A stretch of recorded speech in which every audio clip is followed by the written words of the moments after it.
Mosaïque est en fait un hub international, un réseau d'entreprises, d'universités qui travaillent sur la créativité.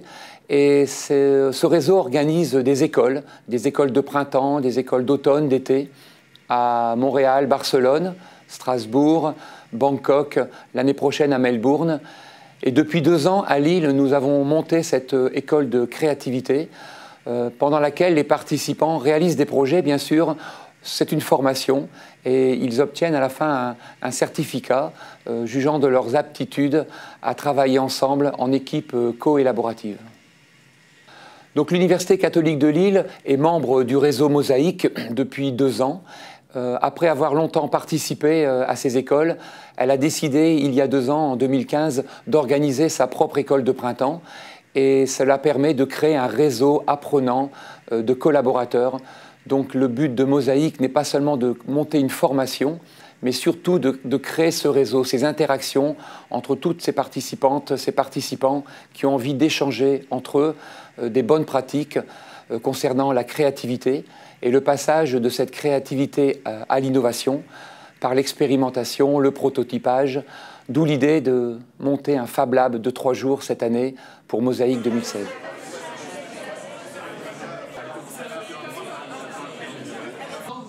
Ça m'a tout de suite interpellé, d'autant plus que je connaissais quelques organisateurs. Je me suis dit, il y a quelque chose de différent, donc ça m'a donné envie de venir voir pour trouver des choses différentes, effectivement.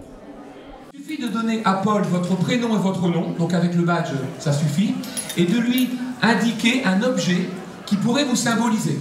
Donc si vous trouvez que par exemple le biscuit, la fleur ou je sais pas moi, la paire de lunettes, vous choisissez un objet de votre choix et Paul va dessiner cet objet. Donc si c'est une fleur, elle dessinera une fleur et elle indiquera juste votre prénom et votre nom.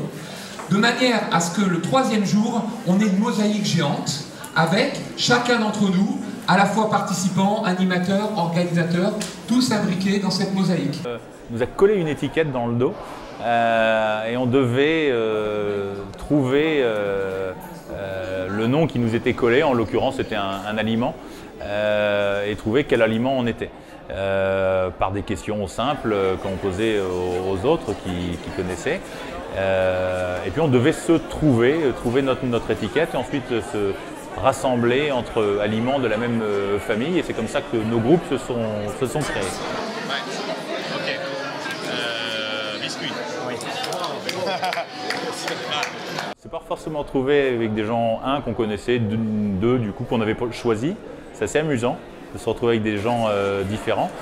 Et puis on a, sur un thème qui nous a été donné, la nôtre ayant trait à l'innovation, la co-créativité dans un environnement de télétravail. Et puis on a commencé à regarder comment est-ce qu'on pouvait répondre à cette problématique, effectivement, tout de suite dans le bain. Voilà. On a commencé à travailler, à mettre des idées en commun, un petit peu dans tous les sens. Le programme de Mosaïque 2016 a été conçu comme un Fab Lab, un atelier de fabrication en 3 jours. Le premier jour appelé papier, le second carton et le 3e béton. L'idée étant de fabriquer une maquette représentant le projet. Donc au départ, le premier jour, les participants travaillent sur une esquisse, une pré-maquette. Ensuite, un projet consolidé. Et le 3e jour, ils vont challenger ce projet face à des usagers.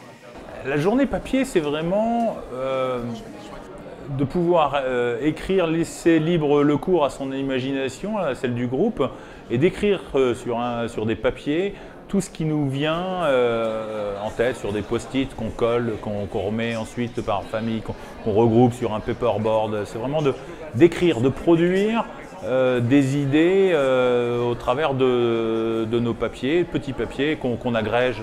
Donc ça permet vraiment de mettre beaucoup de petits papiers sur un grand papier. Que vous ne connaissez pas, c'est un endroit un peu secret. Il y a un groupe qui nous a quittés, qui est allé sur le marché de Oisem, avec le but, c'était de dire que qu'est-ce que je vais pouvoir trouver dans la rue qui va répondre à cette problématique. Comment la rue répond à notre problématique et quelle comparaison on peut en retirer. Alors oui, effectivement, chaque groupe devait ramener un objet. C'est un petit peu la part de mystère, on ne sait pas trop à quoi ça va servir dans 2-3 jours. Enfin, on fait encore une fois confiance aux organisateurs.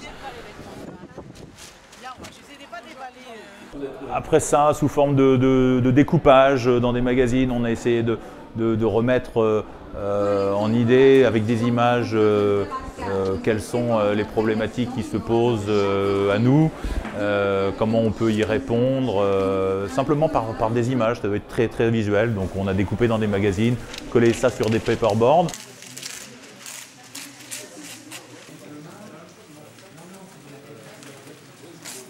On avait divisé le groupe par deux et puis chacun des groupes a présenté son paperboard à l'autre. On a essayé de trouver à la fois les choses qui étaient communes et les choses qui étaient divergentes. Et même si on a travaillé de façon séparée, on s'est aperçu qu'on avait très peu de divergences et on avait vu la problématique d'une façon tout à fait commune. C'est intéressant.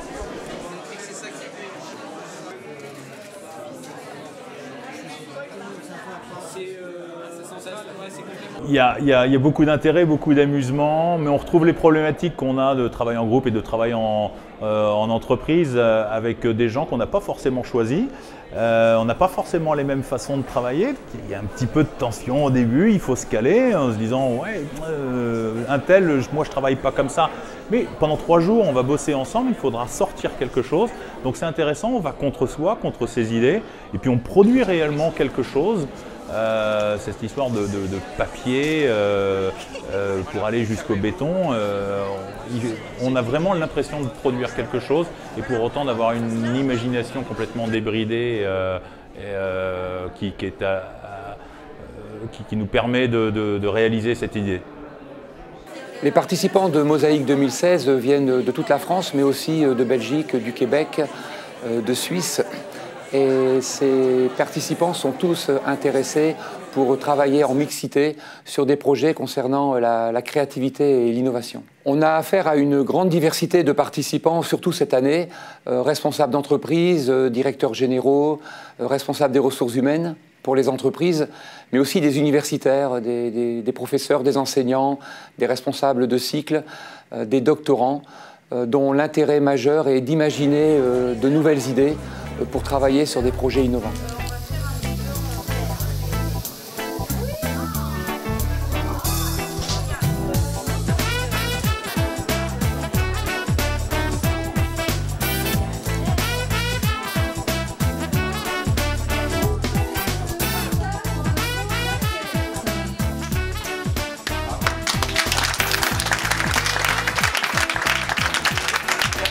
Oui, on ne voit pas le temps passer, on est déjà concentré sur le présent, mais déjà on regarde l'avenir, on se dit qu'est-ce qu'on va faire demain, qu'est-ce qu'on va nous demander, où est-ce qu'on va nous emmener.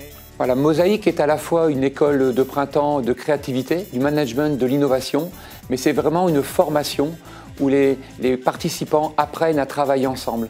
Donc dans cette formation, on développe des capacités, des compétences à écouter, proposer des idées, à mixer différentes capacités au service d'un projet commun. Nous sommes aujourd'hui à Aruba Wood, c'est à Lille et c'est la deuxième journée de Mosaïque.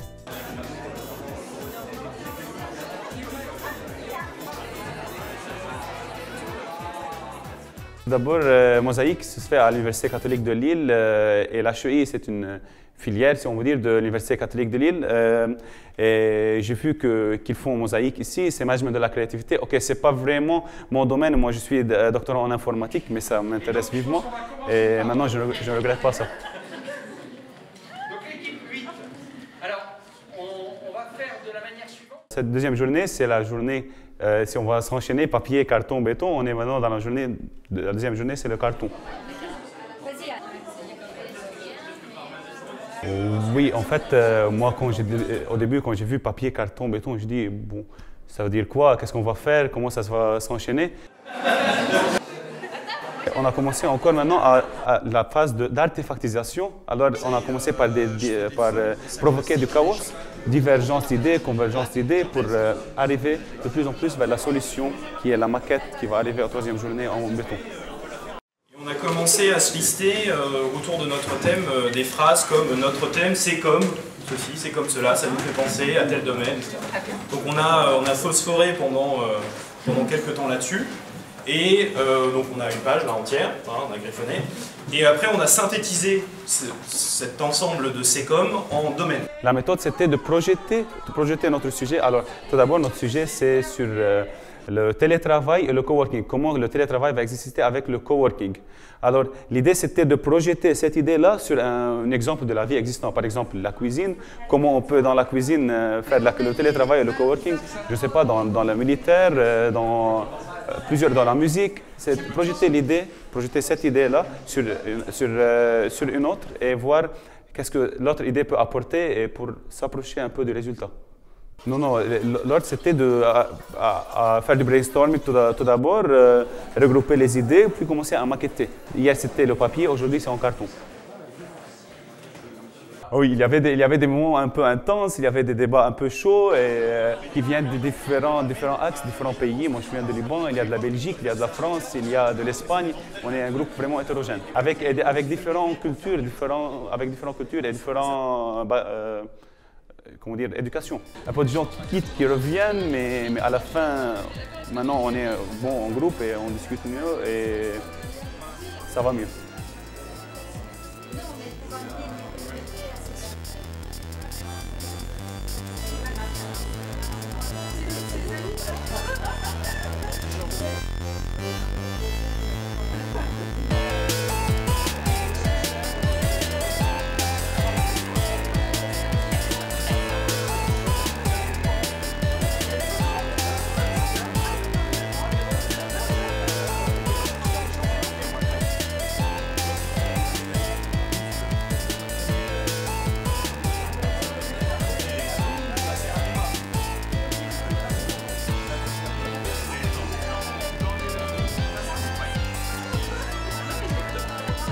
On a présenté chacun ce qu'il a fait. Et on a commencé par les maquettes en carton. Et maintenant, on tourne vers les groupes et on voit les autres qu'est-ce qu'ils ont fait pour s'inspirer un peu et pour expliquer ce qu'on fait aussi. Pour que les autres s'inspirent de nos idées aussi. Le cône, alors notre cône en fait c'est le processus où ce qui était important c'était de dire qu'il faut avoir un bon processus et c'est un processus itératif où qui s'affine de plus en plus, on part complètement de l'inconnu pour doucement arriver dans une phase de design puis une phase de conception qui va donner naissance au produit. Moi au début j'avais une idée vague, je ne savais pas où on va arriver, mais maintenant ce que je vois qu'on a une idée qui se construit et qu'on va arriver à la fin à un produit final, à une idée bien fixe qu'on peut utiliser peut-être. Donc cette année, 8 projets sont menés et le but n'est pas de terminer Mosaïque dans 3 jours. Le but est vraiment de suivre ces projets, leur expérimentation, soit dans les entreprises qui les ont commandités ou alors dans les universités, les centres de recherche. Donc ces projets sont vraiment très variés, même s'ils ont des points communs. L'un d'entre eux est consacré à la durabilité de l'innovation. Comment rendre l'innovation durable et pérenne dans une entreprise. Il y a aussi un projet de création d'une design school et d'un learning center dans une université.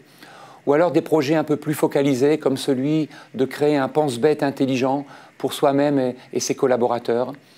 Et puis des projets assez variés de développement de méthodes pédagogiques innovantes ou d'imaginer des nouveaux lieux de rencontre dans une entreprise ou dans des institutions, des associations, pour que des personnes qui expérimentent l'innovation aient envie de continuer à développer cette démarche dans leurs entités. La concrétisation, on a déjà commencé par papier, on a un peu changé carton, on a changé un peu d'idée et demain l'idée ça doit être fixe, l'idée de béton, on ne peut plus changer quand on va faire cette idée, alors c'est pour cela que c'est la dernière journée, après tout ce processus-là, on a toute l'idée dans la tête, on peut bien la concrétiser. Ça change beaucoup car ça change avec les exercices qu'on fait à chaque fois qu'on fait du brainstorming, à chaque fois qu'on fait divergence, du convergence vers d'autres idées, alors on change. on s'améliore. Troisième jour, c'est la journée béton aujourd'hui, donc fini le papier, le carton, aujourd'hui on bétonne. Ici c'est une salle de pédagogie expérimentale dans laquelle on teste des tas de choses, classe inversée, renversée, MOOC, Serious Game et autres. Et puis vous avez une autre salle que vous parcourez tout à l'heure, qu'on appelle un meeting lab. C'est une salle dans laquelle on apprend à se réunir de façon différente.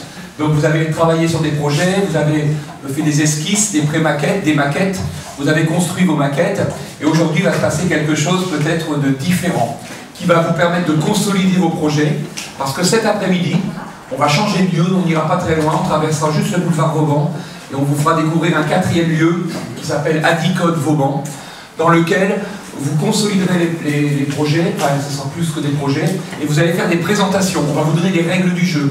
Chaque groupe va se préparer à présenter sa maquette à un invité qui est dans une salle à côté, qui ne sait absolument rien sur vous. C'est tout. Alors moi je suis prof de marketing dans une école de management à Nantes qui s'appelle Audencia. Je suis toujours très intéressée par tout ce qui concerne la créativité et comment gérer cette créativité. Et puis aussi dans le cadre de mon travail, à l'école, à Audencia, on essaie de mener justement une réflexion sur comment être plus innovant en termes de pédagogie. On avait une tâche qui était de réfléchir à un pense-bête intelligent. On a donc réfléchi collectivement à ce que serait justement un pense-bête intelligent.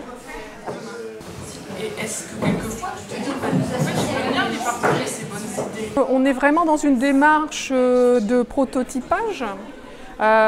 Et qui dit prototypage dit aussi évolution du prototype.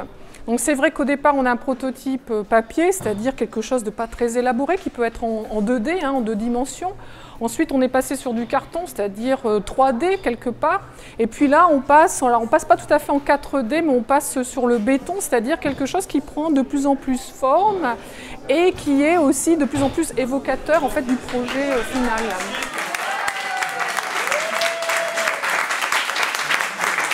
Ce matin, c'est vrai que moi, personnellement, j'ai trouvé la séance très très intéressante ce matin parce que ça nous a fait beaucoup réfléchir et j'aurais aimé qu'on aille même un petit peu plus loin en fait.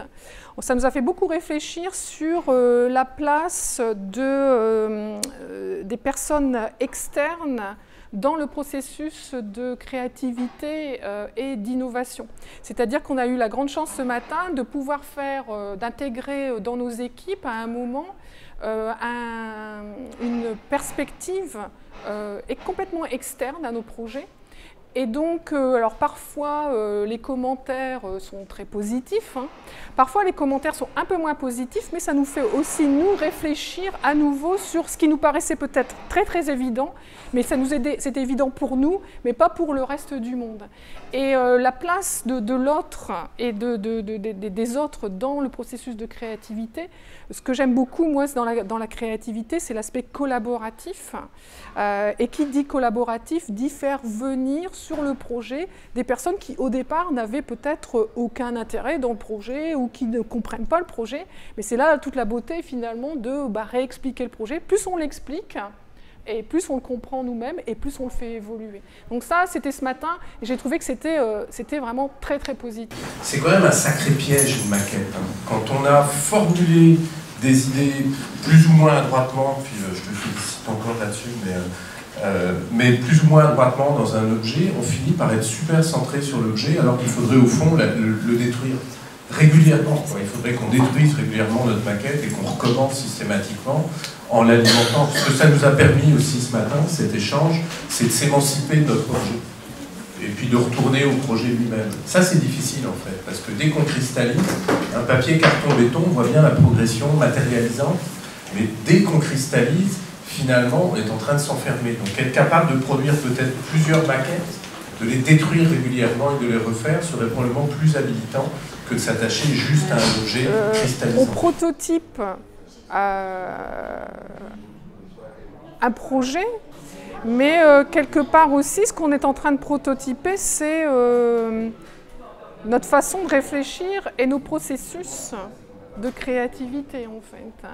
Donc je pense qu'il faut bien distinguer les deux, et c'est ce que vous faites en me posant la question, c'est-à-dire que c'est vrai qu'il y a le prototypage du projet, mais qui finalement n'est qu'un prétexte pour aussi prototyper quelque part notre cheminement vers la créativité. Je ne sais pas si ça a du sens, ce que je vous dis.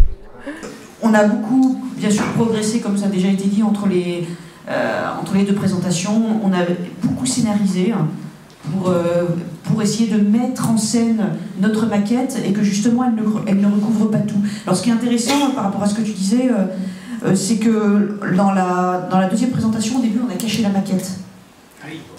Et on l'a présentée qu'après, pour que le regard ne soit pas fixé dessus. Vous savez, c'est comme le fait qu'on utilise beaucoup trop les PowerPoint. Au bout d'un moment, vous avez des interlocuteurs qui sont collés dessus. Des fois, il faut éteindre les écrans pour revenir à l'humain. Voilà. Ouais. Plus on s'initie, plus on pratique ces démarches de créativité, d'innovation, meilleur on devient, bien entendu. Hein, practice makes perfect.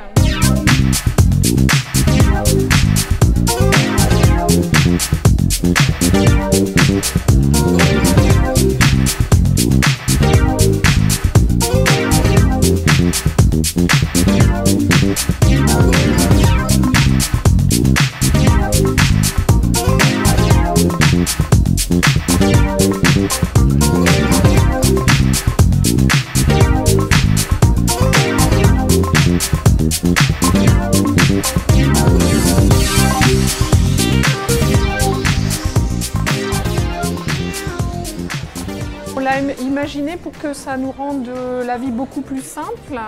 Et puis quelque part, je vous avouerai que même si l'idée ne se transforme pas en innovation tout de suite, c'est pas très grave, parce que ce qui est important aussi, c'est le processus. Peut-être que ce premier projet n'aboutira pas à une innovation dans l'immédiat. En revanche, nous, on aura déjà intégré un peu la démarche à suivre pour justement essayer de passer de l'idée à l'innovation. Donc je dirais que quelque part, j'espère qu'on va pouvoir quelqu'un va pouvoir le reprendre et le transformer et l'emmener vers le marché. En revanche, si ça n'arrive pas, c'est pas non plus une catastrophe.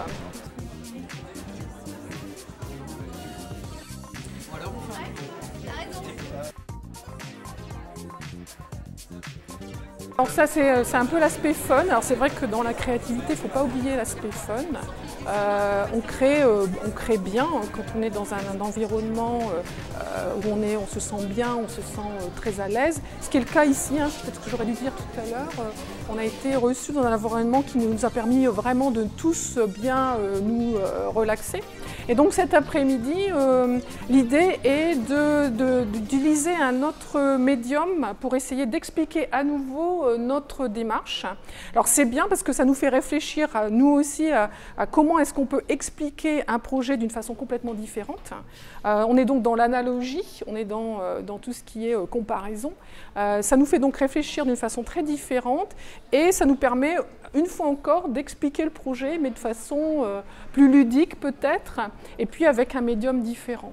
Donc ça, la cuisine, c'est toujours une très bonne analogie pour la créativité, puisqu'il y a beaucoup d'ingrédients, il y a beaucoup de façons de faire la cuisine, beaucoup de façons de la servir, et c'est ce qu'on va voir justement dans quelques minutes. Aujourd'hui, le Heidi Truck s'est déplacé jusqu'à chez vous pour mitonner, pour concocter vos brillantes idées en un plat unique et savoureux. Chaque collaborateur possède un passeport, comme il est ici, et un parcours qui existe au sein de l'organisation. Ce parcours, il s'adapte en fonction des compétences qu'il existe et du rôle qu'il a, déjà au sein de l'organisation, contrôleur de gestion, RH, etc., etc. Et ça lui permet de s'enrichir à travers un parcours qu'il souhaite développer lui-même et que l'on met à disposition. Et bien sûr, j'ai aussi les mêmes informations sur mon smartphone. J'ai des objets connectés qui me permettent de les mettre par exemple devant une machine pour que ça se mette à clignoter pour dire attention, il faut changer l'huile sur cette machine pour interagir avec l'environnement. J'ai aussi pour les personnes qui sont plus visuelles une petite imprimante intégrée avec des étiquettes qui permettent de mettre sur les objets ce dont je dois penser, puisqu'on sait très bien qu'on fait tout ça, on met le post-it sur le frigo, là on vous le sort en automatique avec l'idée que vous n'avez plus qu'à le mettre sur l'élément qui vous intéresse pour avoir ce rôle de pense-bête. Voilà, le France des pilotes, c'est l'avenir. On va remettre la toque de béton à l'équipe 1. Voilà.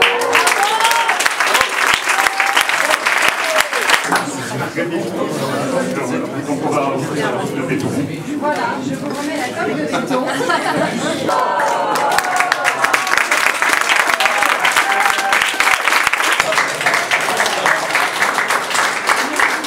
S'il fallait rajouter quelque chose pour cette édition, ce serait peut-être de la faire évoluer encore l'année prochaine.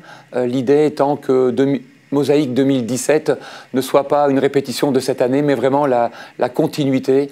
Autrement dit, que ces 3 jours d'école de formation soient juste le point de départ de nouvelles aventures dans les entreprises, les universités ou les institutions qui nous confient leurs participants.